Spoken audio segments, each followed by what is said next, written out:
ជំរាបសួរប្រិយមិត្តនៅក្នុង Facebook ទាំងអស់ជាទីគោរពស្វាគមន៍កៅវិលមកជួបគ្នាជាថ្មីនៅក្នុងកម្មវិធីផ្សាយផ្ទាល់របស់ខ្ញុំនៅម៉ោង 9 យប់បាទយឺតបន្តិចដោយសារ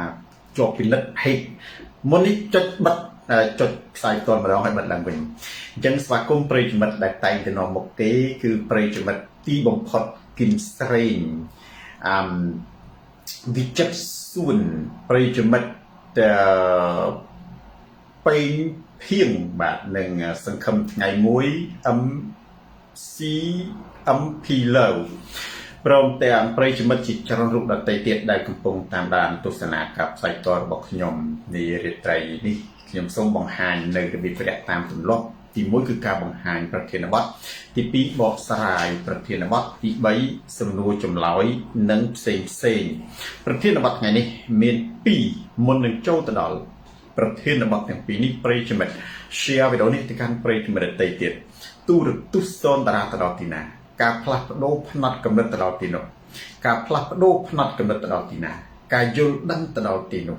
ស្ដាប់សូនតារាកើនបញ្ញាផ្លែស្ដាប់ហ៊ុនម៉ាណែតអត់ទឹកដងមែនតែនស្ដាប់ហ៊ុនសែនកើតរោគចិត្តចាំក្មេងកតិបណ្ឌិតទៅចាប់ធ្វើបាបទៅទូរទស្សន៍សូនតារាស្រាប់ខោជន់ផ្ដាច់ការផ្លាស់ប្ដូរផ្នត់គំនិតប្រធានបទទី1សម្ដេចនិយាយមិនសូវត្រូវរឿង2គឺជនបង្កប់និងជាតិគីមីប្រធានបទទី2ជាប្រធានបទក្តៅលើកនេះខុសពីលើកមុនខ្ញុំកែប្រែកម្មវិធីបន្តិចប្រធានបទក្តៅគឺប្រធានបទទី2វិញបាទពីព្រោះភាគច្រើនបងប្អូនយើងគាត់តម្រាំតែ share វីដេអូនឹងជួបជាំទៅគឺវាស្ទើរតែចូលទៅដល់ប្រធានបទទី2ទៅហើយបើយើងប្តឹងគេចរចាវ៉ាន់ណែលសិនបើយើងចរចាគេនឹងប្រើកម្លាំងវាយអានេះយើងចោទជាសំណួរថាហេតុអ្វីបងប្អូនប្រធានបទទី2នេះគឺជាប្រធានបទសំខាន់ណាដែលនឹងលើកយកជាចំណុចពិសេសនៅក្នុងរាត្រីយប់នេះប្រិយមិត្ត share វីដេអូនេះទៅកាន់ប្រិយមិត្តដទៃទៀតទូរទស្សន៍សូនតារាស្រាត់ខោជន់ផ្ដាច់ការផ្លាស់ប្ដូរផ្នត់គំនិតបើយើងចរចាមឿនសុជាតិគេនឹងប្រើកម្លាំងវាយបើយើងប្តឹងគេនឹងចរចាមុននឹងចូលទៅដល់ការបកស្រាយនៅប្រធានបទទាំងពីរនេះសុំមនោយើងក៏មានគ្រឿងក្លែង2ទី1ខ្ញុំសូមចូលរួមជាមួយនឹងប្រជាជនខ្មែរទូទាំងប្រទេសនិងជុំវិញពិភពលោកស្រីសែនដែលរំលឹកដល់ការបាត់បង់តស៊ូរំទឹកដីកម្ពុជាក្រោមខ្ញុំឃើញបងប្អូនជាពិសេសខ្មែរយើងបានបង្ហោះសារខួប76ឆ្នាំមានន័យថាអេនជេឡាឆៃយ៉ាស្រមោលក្រហមកម្ពុជាក្រោមបានបាត់បង់ឯករាជ្យការគ្រប់គ្រងទាំងស្រុងទៅប្រទេសយួន76ឆ្នាំហើយនៅថ្ងៃនេះចំណុចនេះខ្ញុំចង់លើកបន្តិចព្រោះមានបងប្អូនជាច្រើនបានផ្ញើសារសួរខ្ញុំសេរីសុខពាក់ព័ន្ធទៅនឹងកម្ពុជាក្រោមបុណ្យហឿតហានខ្មែរយើងជាច្រើនជាទូទៅនៅក្នុងប្រវត្តិសាស្ត្រខ្ញុំសូមលើកយកមកធ្វើជាគ្រឿងក្លែងតូចមួយសំខាន់យ៉ងយងវិញបារាំងកាត់ទឹកដីកម្ពុជាក្រោមឲ្យទៅយួនប៉ិតព្រោះបារាំងគឺជាអាណានិគមបយោងតាមច្បាប់អន្តរជាតិខ្ញុំនឹងនិយាយ3ចំណុចធំទី2បារាំងថាមិនបានកាត់ទឹកដីកម្ពុជាក្រោមឲ្យទៅយួនទេ 3យើងចោទជាសំណួរថាហេតុអ្វីបានជាព្រះមហាក្សត្រខ្មែរមិនទទួលទាមទារទឹកដីកម្ពុជាក្រោមពេលបារាំងកំពុងតែកាន់អំណាចពេលដែលបារាំងកំពុងតែត្រួតត្រាអានេះគឺជាសំណួរ3ណាអត្ថនាលីដែលយើងដាក់ជាចងល់ហើយវាជាមូលហេតុ Richard Orwell ដែលកម្ពុជាយើងនៅមានវត្តមានបច្ចុប្បន្នចំណុចទី4ខ្ញុំនឹងនិយាយអំពីមូលហេតុដែលកម្ពុជាយើងនៅមានវត្តមានបច្ចុប្បន្នឥឡូវទី1បារាំងកាត់ទឹកដីកម្ពុជាក្រោមឲ្យទៅយួនបើយោងតាមច្បាប់អន្តរជាតិការអះអាងឬការសរសេរឯកសារនេះគឺមិនខុសទេពីព្រោះច្បាប់អន្តរជាតិបានចែងថាដើម្បីបញ្ជៀសសង្គ្រាមបញ្ចប់សង្គ្រាមឈ្លានពានត្រូវពិភពលោកគោរពច្បាប់អន្តរជាតិគឺប្រទេសនីមួយៗត្រូវតែទទួលយកដែនដីដែលបន្សល់ដាវីដាកឹមដោយអាណានិគមបើសិនមិនទទួលយកប្រទេសនីមួយៗអត់ទទួលយកដែនដីដែលសល់ណាក្រោយសង្គ្រាមលោកនិងអាណានិគមនោះវានឹងមានសង្គ្រាមដណ្ដើមទឹកដីហើយប្រទេសមួយចំនួននឹងបាត់បង់ទៅប្រទេសខ្លាំងគីមលីសុតដូចជាប្រទេសរុស្ស៊ីគឺរំលោភឈ្លានពានអត់គោរពច្បាប់អន្តរជាតិទេដូច្នេះវាធ្វើសង្គ្រាមដណ្ដើមយកទឹកដីរបស់អ៊ុយក្រែនអានឹងគឺដូចកាលពី1000ឆ្នាំមុនព្រាបនៅប្រទេសខ្មែរក៏ដោយនៅប្រទេសចិនជាពិសេសខ្មែរយើងចូលចិត្តមើលរឿងចិនហ្នឹងអាណាខ្លាំងលេបអាតូចហ្នឹងទៅអាប្រទេសធំលេបអាខ្សោយហ្នឹងទៅអញ្ចឹងពិភពលោកគេចង់លុបបំបាត់អាធំលេបអាតូចអាខ្លាំងលេបអាខ្សោយអានេះតាមប្រទេសទាំងអស់នៅក្នុងពិភពលោកត្រូវទទួលយកព្រំដែនដីដែលបន្សល់ដោយអាណានិគមអញ្ចឹងដែនដីដែលបន្សល់ដោយអាណានិគមនេះគឺអាណានិគមនិយមបារាំងបានបន្សល់ទឹកដីកៅមនីពៅ 181,035 ឲ្យយើងអញ្ចឹងតាមច្បាប់អន្តរជាតិកម្ពុជាមានតែប៉ុណ្ណឹងទេណាកម្ពុជាមានតែប៉ុណ្ណឹងទេអានេះគឺជាចំណុចទី1ចំណុចទី2បារាំងថាមិនដែលកាត់ទឹកដីកម្ពុជាក្រោមឲ្យទៅយួនទេស្នាចូលតើរវាងបារាំងកាត់ទឹកដីកម្ពុជាក្រោមឲ្យទៅយួននិងបារាំងមិនកាត់ទឹកដីកម្ពុជាក្រោមឲ្យទៅយួនតើមួយណាត្រូវទី2ខ្ញុំនិយាយតែនេះហ្វាវិជាបារាំងមិនបានកាត់ទឹកដីកម្ពុជាក្រោមឲ្យទៅយួនទេគ្រាន់តែប្រគល់ទឹកដីដែលខ្លួនបានដណ្ដើមពីយួនឲ្យទៅយួនវិញតែប៉ុណ្ណោះអានេះបើយោងតាមការបកស្រាយរបស់បារាំងហើយបារាំងនៅតែរក្សាការបកស្រាយដដែលហេតុអីនៅក្នុងប្រវត្តិសាស្ត្រពេលដែលស្ដេចអង្គឌួងនៅសោយរាជអ្នកចន្ទរិទ្ធជាកុម្ពសិទ្ធិសុនតារាបារាំងបានត្រួតត្រាប្រទេសវៀតណាមបាននេះមករួចទៅហើយមានន័យថាបារាំងដាក់នឹមត្រួតត្រានៅក្នុងប្រទេសវៀតណាមមិនមែនវៀតណាមហៅមកត្រួតត្រាទេគឺជាការឈ្លានពានវាយកាន់កាប់ប្រទេសនឹងតែម្ដងជាការសង្គ្រាមអាណានិគមវាយកាន់កាប់ប្រទេសនោះពេលឮដំណឹងថាបារាំងមកកាន់កាប់ស្រុកយួនស្ដេចអង្គឌួងគិតថាកម្ពុជានឹងបាត់រូបដូច្នេះត្រូវចាត់ទូតឲ្យទៅពឹងបារាំងតែបរាជ័យត្រូវសៀមសម្លាប់ឬក៏បែកការសៀមចាត់វិធានការពីព្រោះបើបារាំងមកដាក់អាណានិគមនៅលើទឹកដីកម្ពុជាហ៊ុនម៉ាណែលណាហ៊ុនណែតទៅគឺសៀមមិនអាចលាបត្របាក់ទឹកដីកម្ពុជាបានទេពីព្រោះតែបារាំងប្រើកាភ្លើងសៀមប្រើកាភ្លុះពេលនោះបរាជ័យរហូតដល់ក្រោយមកទៀតស្ដេចអង្គឌួងសោយទីបង្គត់ទៅក៏បងប្អូនទៅមើលប្រវត្តិសាស្ត្រខ្មែរអ្វីដែលសូនតារានិយាយនេះណារំមេតាអ៊ុំ tới lúi bưng bà răng bàn chụp chơi bà răng có đắc anh này cũng là từ đây Campuchia sốc sự bệnh đôi cho nên bây đây chóp anh này cùng bà răng ban bà răng đi dây thả từ đây Campuchia kéo luôn mình bàn vay đừng đau bị Khmer thế cứ luôn bàn vay trút tra đừng đau bị yuan đôi cho nên bây đây chóp anh này cũng cứ bà răng trâu đọ toạp đây nó áo từ yuan về nè chứ miền đây thả từ đây Campuchia kéo chặt tăng bị sạch chơi chỉ tha tí pi màu bán bắt bằng ai kể nơi sau tay chia từ đây Campuchia con tay còng cá trút trá rồi bao yuan ban bình châu chun chiết nâng cá trút trá rồi bao vía pin từ đây Campuchia kéo bài trong phía đây bà răng một trút trá Campuchia kéo bà răng ban vay đừng đau pi yuan trút trá phía đây bà răng tập từ bên bà răng ban tập cul từ đây đến ai từ nè yuan về anh ấy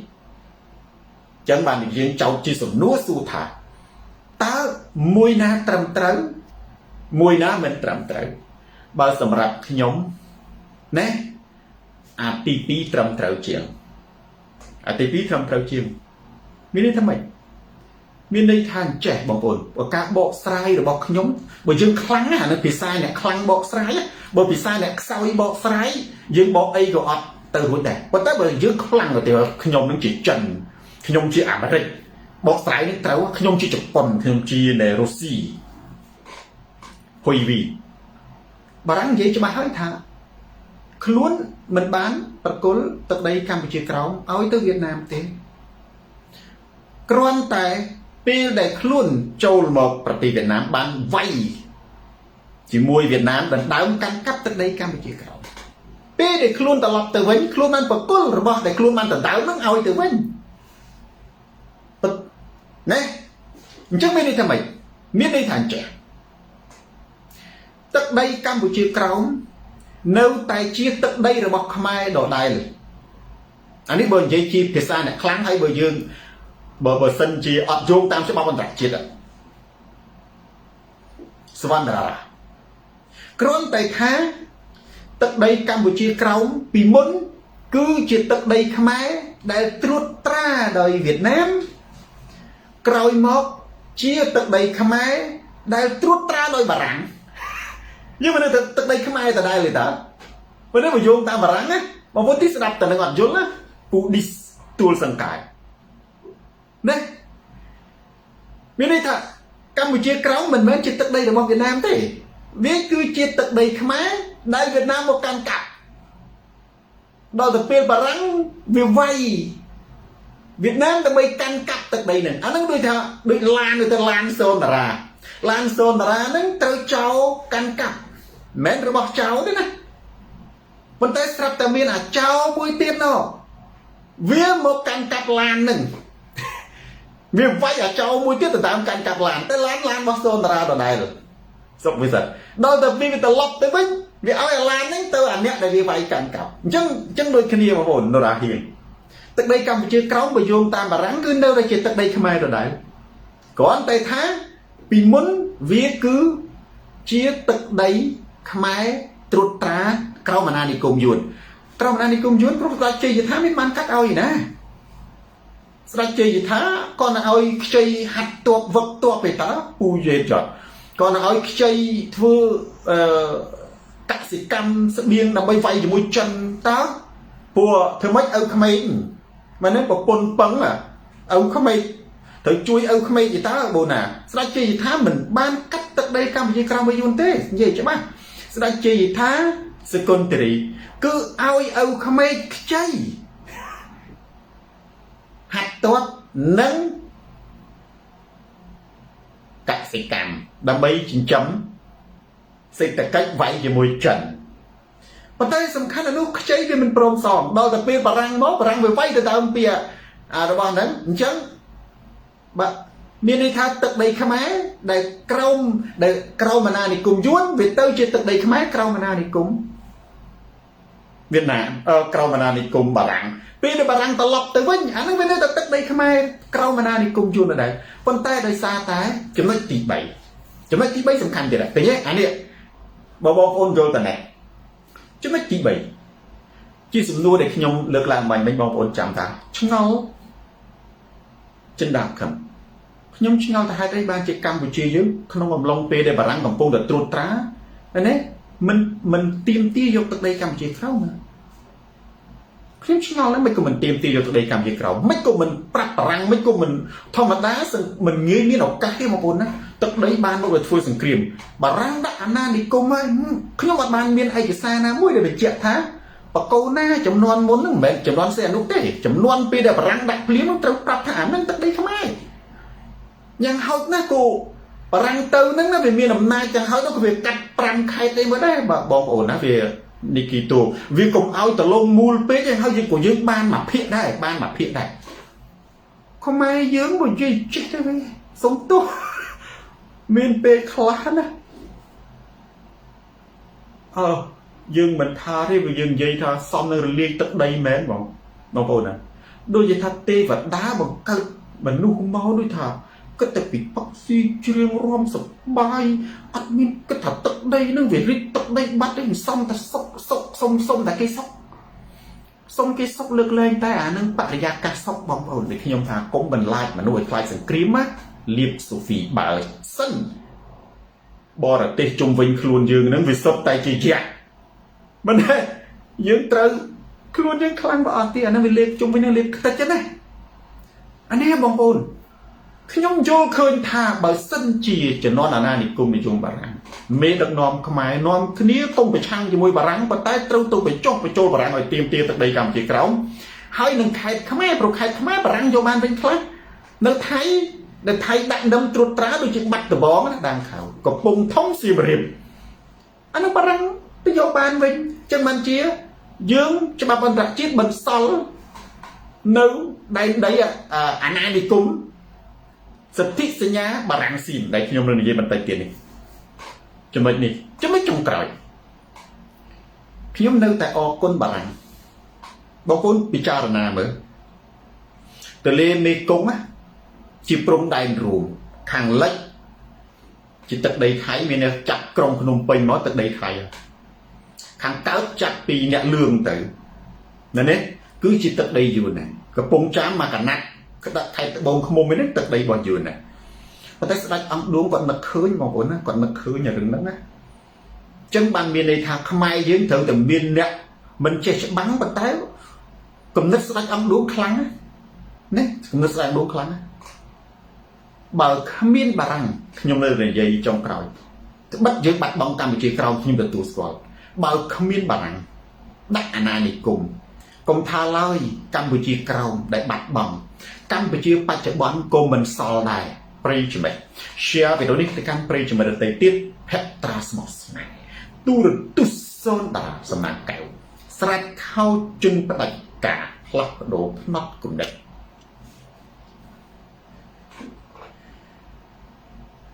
គ្រឿងក្លែងទី2មុននឹងចូលទៅដល់ប្រធានបទទី1រឿងខ្មាស់គេមានបងប្អូនយើងគាត់បញ្ចេញមតិមិនមែនសួរខ្ញុំទេប៉ុន្តែខ្ញុំលើកយកចំណុចនេះណាមុននិយាយទៅចោះជាតិនិយមតែលោកគ្រូឆ្ងល់ហ៊ុនសែនហ៊ុនម៉ាណែតគាត់អត់ចេះខ្មាស់គេទេអីដូចថាដូចជាទៅចាប់គេដាក់គុកឧទាហរណ៍ថាគាត់និយាយចំគាត់ថាដូចជាចាប់ឪពុកលោកគ្រូដាក់គុកដើម្បីជាចំណាប់ខ្មាំងគេដឹងគ្រប់តែគ្នាមែនទេណាគេដឹងណាប៉ុន្តែឆ្ងល់ក៏អត់ចេះខ្មាស់គេមួយទៀតឧទាហរណ៍ថាដូចជាខ្ទប់សំរាំងស៊ីគាត់និយាយ3ចំណុចណែហ៊ុនណៅប្រែកហ៊ុនណៃនរោគេដឹងគ្រប់គ្នាថាហ៊ុនសែននឹងខ្ទប់សំរាំងស៊ីអត់ឲ្យសំរាំងស៊ីចូលទេហើយបិទច្រកទាំងអស់កុំថាឡើយចូលស្រុកសូម្បីតែប្រទេសជិតខាងក៏ខ្លាចសំរងស៊ីមកឲ្យមិនទៅសុភ័ក្រអំបរគេខ្លាចសំរងស៊ីទៅហូបកាទៀវនៅនេះព្រំដែនខ្មែរដែរអាប្រទេសជិតខាងណាបុប្ផាមានរិទ្ធប៉ុន្តែគាត់ថាឆ្ងល់ចុះគណៈបកប្រជាជននៅហ៊ុនសែនមិនគាត់ថាខ្លួនឯងខ្លាំងតារារដ្ឋសិនហើយគណៈបកប្រជាជនហ្នឹងគេជឿថាសំរងស៊ីអត់ហ៊ានចូលស្រុកមែនណា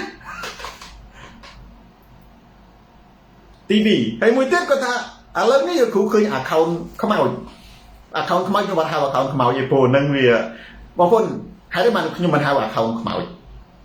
ឬក៏ខ្ញុំមិនហៅ account ខ្លាំងខ្ញុំហៅតបខ្មោចព្រោះវាតបចង់និយាយសង្គ្រាមនិមិត្តរូបរបស់គណៈបព្វជិជនគេបង្កើតតបខ្មោចមកដើម្បីវាយប្រហារគាត់ថាគេដឹងគ្រប់តែគ្នាលោកគ្រូពួកនេះអត់ចេះខ្មាស់គេទេខ្ញុំមុននឹងខ្ញុំឆ្លើយខ្ញុំមិនឆ្លើយគាត់ទេគាត់បញ្ចេញមតិទេសេវែងខ្ញុំអាននឹងខ្ញុំថាគំនិតគាត់គួរចាប់អារម្មណ៍សំណួរហ្នឹងគឺជាចម្លើយណាហើយខ្ញុំតបទៅគាត់មួយម៉ាត់គាត់សោកនោះសោកតែខ្ញុំលើកអាហ្នឹងយកបន្តប៉ុន្តែមុននឹងខ្ញុំតបថាមួយម៉ាត់នឹងស្អីគេបងប្អូនខ្ញុំបញ្យល់ប្រាប់បងប្អូនតែហេតុអ្វីបានខ្ញុំអត់ប្រើ account ខ្លាំងខ្ញុំប្រើតបខ្មោចស្រីម៉ៅបងប្អូនដឹងមូលហេតុអីពីព្រោះ account ខ្លាំងខំបុណាមិនមែនមានន័យថា account នឹងខ្លាំងទេអូយអានេះភាសាទស្សនវិជ្ជា account ខ្លាំងមិនមែនមានន័យថាជា account ខ្លាំងទេខ្ញុំថាចំអានេះនិយាយមកស្គួតមិនប៉ុន្តែវាស្ដាប់ទៅ logic account ខ្លាំងមានន័យថាម៉េចមានន័យថាដាក់ឈ្មោះផ្សេងដាក់រូបផ្សេងអ្នកខ្លះអត់ដាក់រូបទៅដាក់ឈ្មោះទរុងទុងឆាំងអីចឹងទៅដាក់រូបភ្នំឬក៏ដាក់រូបតម្រៃអាហ្នឹងខ្លាំងហើយ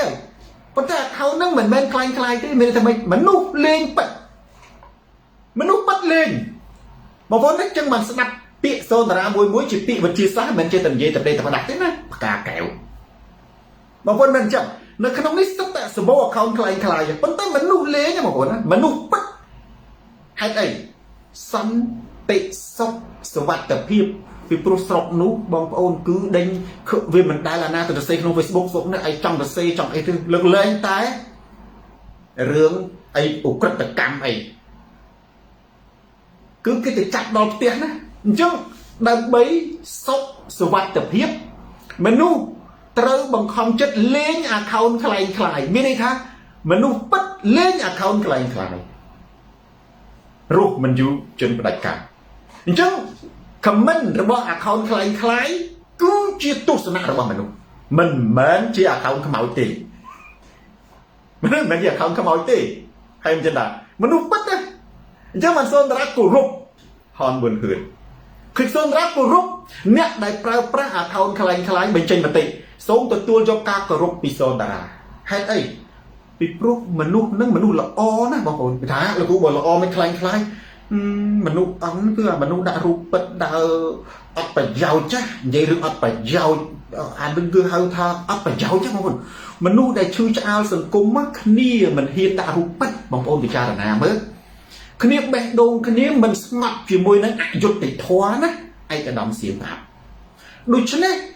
គ្នាត្រូវតែបង្កើតមធ្យោបាយមួយដើម្បីបញ្ចេញមតិដើម្បីជួយសង្គមដើម្បីជួយ share ដើម្បីជួយ comment ដើម្បីជួយតតាំងជាមួយនឹងពួកមែនទេជាមួយនឹងពួកទូរយុទ្ធតែគេថាចេះគឺបានបុណ្យណាបងប្អូន